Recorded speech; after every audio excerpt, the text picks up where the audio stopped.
Bom, nessa aula vamos falar sobre JPQL, ou Java Persistence Query Language, que é uma linguagem de consulta muito semelhante ao SQL, mas com uma sintaxe orientada a objetos. Bom, então, vocês sabem, por padrão, qualquer banco de dados relacional aceita comandos SQL, seja para fazer consultas ou para manipular os dados relacionais, os modelos relacionais. E quando a gente adota JPA, um dos objetivos é nos distanciar desse mundo relacional e tentar usar apenas os conceitos de orientação a objetos, né? Então, o JPQL é uma linguagem de consulta muito semelhante ao SQL, porém é uma linguagem orientada a objetos. Então, quando a gente for fazer consultas em um banco de dados relacional, a gente não vai considerar nomes de tabelas ou colunas, e sim o nome das entidades e de seus atributos. Então, o JPQL é uma API, né, que usa o JPA, que por sua vez usa a JDBC, para enviar consultas SQL a um banco de dados relacional, só que usando uma sintaxe orientada a objetos. Bom, quais são as vantagens do uso do JPQL em relação ao JDBC, por exemplo? Primeiro, a facilidade de escrita, porque a gente está muito mais próximo do mundo orientado a objetos. A gente não precisa ficar fazendo referência a tabelas e a colunas. A gente usa o nome das entidades e seus atributos. Então, isso é uma facilidade para quem está mais acostumado ao mundo orientado a objetos. Outra vantagem é a portabilidade. A gente pode trocar a implementação do JPA sem que isso cause nenhum impacto na nossa aplicação. Por exemplo, a gente pode trocar a implementação do Hibernate pela do Eclipse Link, sem que isso cause nenhum impacto. E uma outra grande vantagem é a padronização, já que as consultas escritas em JPQL são padrões e não mudam de sistema gerenciador de banco de dados para outro. Então, a mesma consulta JPQL, ela é traduzida para uma consulta SQL que seja válida no banco MySQL ou no banco Oracle ou no SQL Server. Então a gente não precisa se preocupar em escrever comandos SQL específicos para cada sistema gerenciador de banco de dados. Bom, como é que a gente cria e executa uma query? Uma consulta, uma query JPQL, ela pode ser representada por duas interfaces diferentes, né? A interface query e a interface typed query. Bom, quando a gente usa a interface query, normalmente a gente não sabe o tipo do resultado devolvido pela query, ou esse resultado ele é polimórfico, ou seja, é um resultado que só pode ser determinado em tempo de execução. Quando a query devolve um tipo específico, então a gente normalmente representa essa query pela interface typed query. E usando a typed query, isso facilita o processamento dos resultados das consultas, porque a checagem de tipos é feita em tempo de projeto e não em tempo de execução. Então é uma forma mais segura de receber o resultado de uma consulta JPQL. Então normalmente usa-se a interface typed query para receber o resultado dessas consultas. Então existem essas duas interfaces, a query e a typed query, para representar o resultado de uma consulta. Normalmente usa-se a interface typed query. Bom, para criar a consulta, o método utilizado é o createQuery.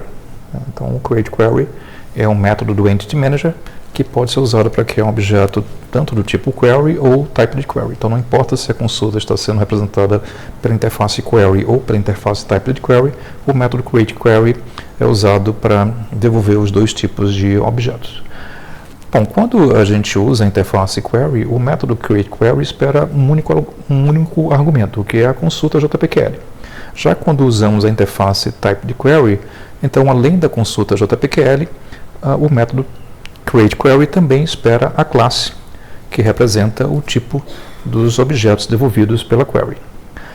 Bom, para recuperar o resultado de uma consulta, a gente pode utilizar o método getResultList, que são implementados tanto na interface query quanto na interface typedQuery.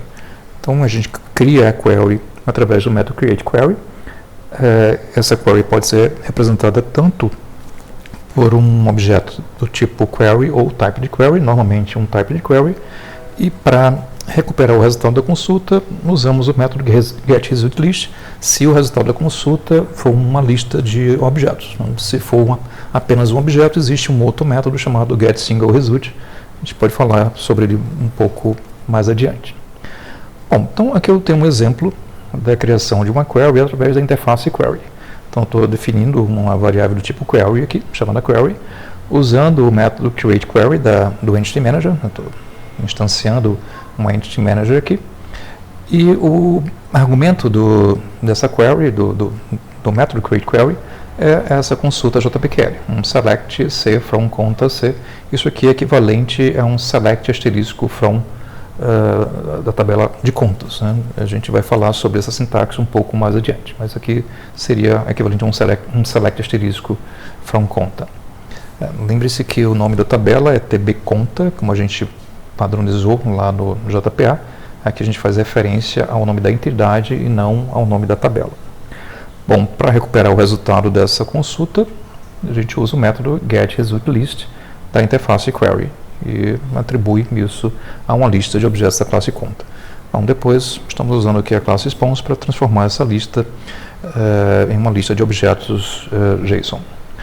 Bom, então vamos mostrar como usar essa interface list e o método getResultList para obter uma lista de todos os objetos da classe conta cadastrados. Então eu modifiquei aquele método getO, que anteriormente a gente estava usando uma lista de objetos da classe conta. Agora vamos recuperar esses objetos da própria tabela que contém as contas cadastradas. Bom, vocês podem notar que o Eclipse ele dá uma advertência aqui, dizendo que o tipo do valor de retorno desse método createQuery não pode ser checado, né, porque, como eu falei, a interface query normalmente é usada para tipos polimórficos, o que não podem ser definidos a priori. Então, o tipo do retorno do método getResultList, nesse caso, ele só pode ser determinado em tempo de execução. Tá? Então, a gente está aqui usando a interface query, usou o createQuery para fazer aquela consulta, como eu falei, é equivalente a um select asterisco from conta. E o método getResultList devolve a lista de todas as contas cadastradas, eu estou transformando em um objeto JSON aqui. Então vamos só testar. Eu cadastrei algumas contas naquela tabela tbconta. Vamos fazer um método get aqui, referenciando aquele endpoint da nossa API, que é contas. Vamos fazer o get. Vamos devolver um status. Ok, eu cadastrei 6 contas aqui, então essas 6 contas foram devolvidas aqui pelo método get da nossa API. Bom, a forma mais comum de representar uma consulta, como eu falei, é através da interface TypeDQuery. E nesse caso, o nosso objeto é do tipo TypeDQuery, que é um tipo polimórfico. A gente tem que usar aqui definir qual é o tipo do retorno da consulta, nesse caso, objetos da classe conta. E o método createQuery, além da consulta JPQL, recebe também a classe dos objetos devolvidos pela consulta. Bom, e aqui para recuperar a consulta é a mesma coisa, eu faço um getResultList, nesse caso um getResultList da interface TypeDQuery.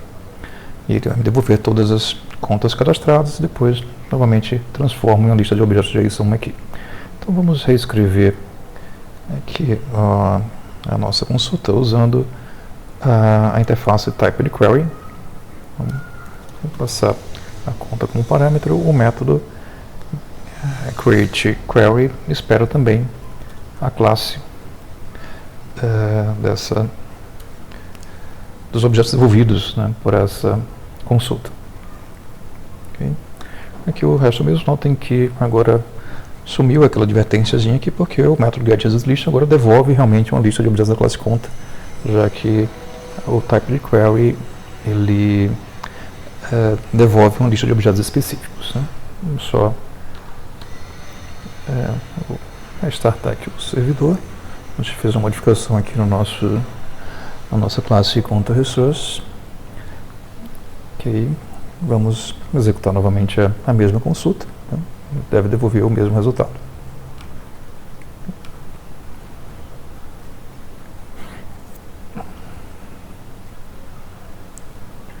Ok, então devolveu o mesmo resultado na consulta anterior. Bom, então a gente normalmente vai usar a interface TypeInQuery para representar uma consulta JPQL.